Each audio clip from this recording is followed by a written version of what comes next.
जदयू प्रखंड कार्यालय घोड़ासहन में जदयू के प्रदेश प्रवक्ता हिमराज राम का स्वागत किया गया।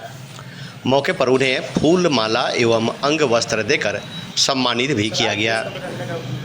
उपस्थित कार्यकर्ताओं को संबोधित करते हुए उन्होंने कहा कि बिहार के आरक्षण का दायरा बढ़ने से बेचैन विपक्षी के द्वारा न्यायालय में मुकदमा दायर कर दिया गया है।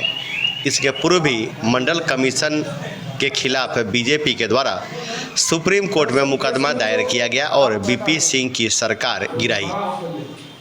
विद्यालय की छुट्टी को लेकर कहा कि शिक्षा के अधिकार के तहत केंद्र सरकार के निर्देशानुसार साल में 220 दिन कार्य दिवस तथा 60 दिनों की छुट्टियां पूर्व की भांति बरकरार है। बीजेपी बेमतलब हल्ला कर समाज में नफरत फैलाने का कार्य कर रही है। मौके पर प्रखंड अध्यक्ष डॉक्टर सच्चिदानंद कुशवाहा, प्रदेश महासचिव किसान प्रकोष्ठ अनिल कुशवाहा, जिला उपाध्यक्ष किसान प्रकोष्ठ ब्रज किशोर सिंह, प्रखंड कोषाध्यक्ष उमाशंकर प्रसाद, कामेश्वर प्रसाद शाह, रामचंद्र ठाकुर सहित दर्जनों कार्यकर्ता मौजूद थे। एक सवाल है कि भारतीय जनता पार्टी 10 साल लगभग शासन में रही है। 2014 के प्रथम लोकसभा चुनाव में ये चुनावी भाषण के दौरान इन लोगों ने जनता के साथ बड़े बड़े लुभावने वादे किए थे। उन वादों में से एक भी वादा इन लोगों ने पूरा नहीं किया। जैसे कि भारतीय जनता पार्टी के शीर्षस्थ नेता आज जो प्रधानमंत्री के रूप में देश में मोदी जी बैठे हुए हैं, उन्होंने वादा किया था कि बीजेपी की गवर्नमेंट, एनडीए की गवर्नमेंट अगर केंद्र में आती है तो बिहार जैसे पिछड़े राज्यों को हम विशेष राज्य का दर्जा देंगे।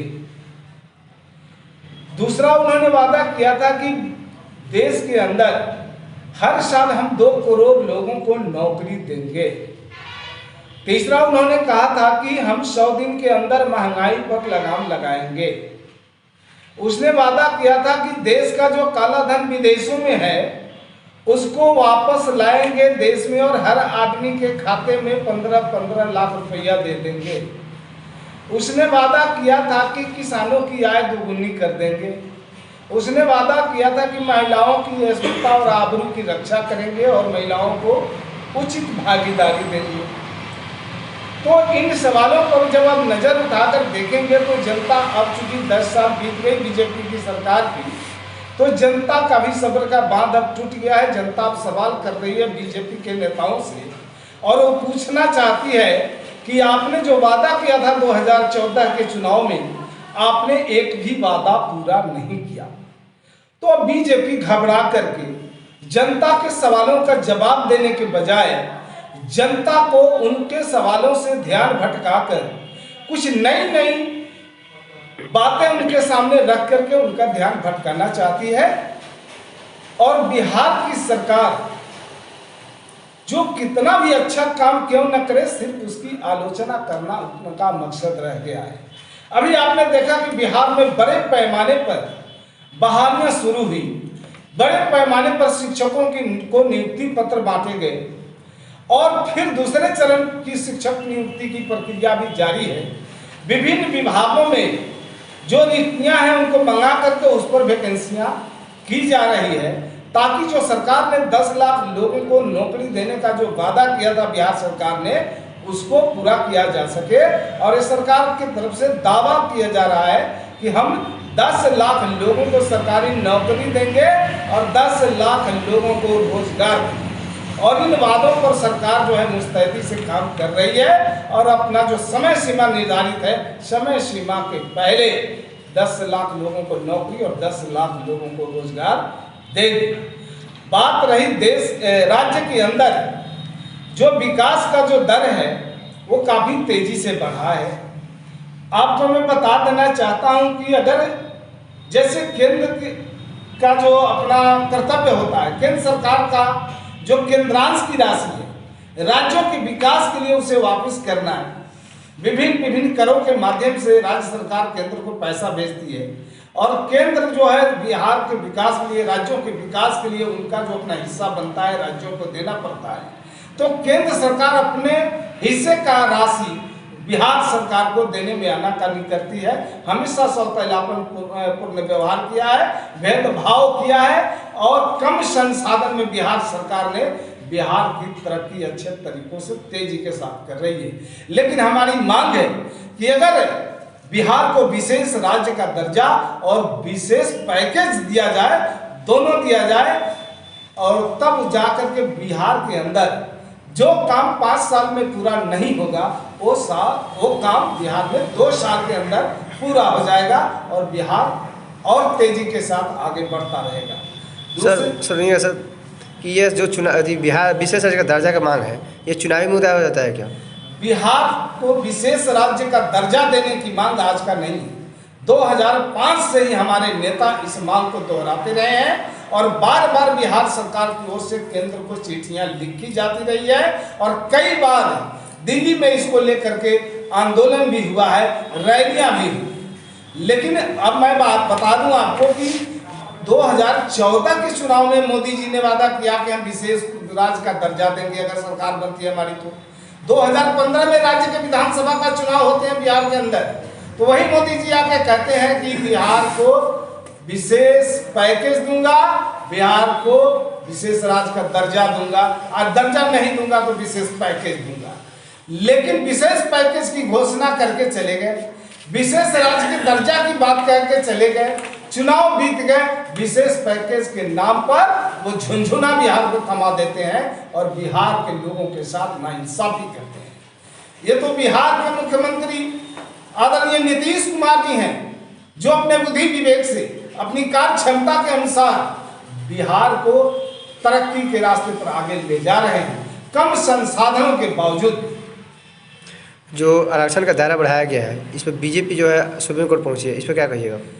दरअसल ये आरक्षण का दायरा, इसके तार में आप जब जाएंगे तो जब बिहार में जातीय गणना हुआ उस समय भी भारतीय जनता पार्टी से जुड़े हुए लोग जो उनका गहरे ताल्लुकात थे उन लोगों के साथ, वैसे लोगों को खड़ा करके पटना हाईकोर्ट में मुकदमा दर्ज करवाते हैं और फिर जब वहाँ से हाईकोर्ट ने अनुमति दे दी कि जातीय गणना आप करा सकते हैं तो ये लोग सुप्रीम कोर्ट में चले जाते हैं।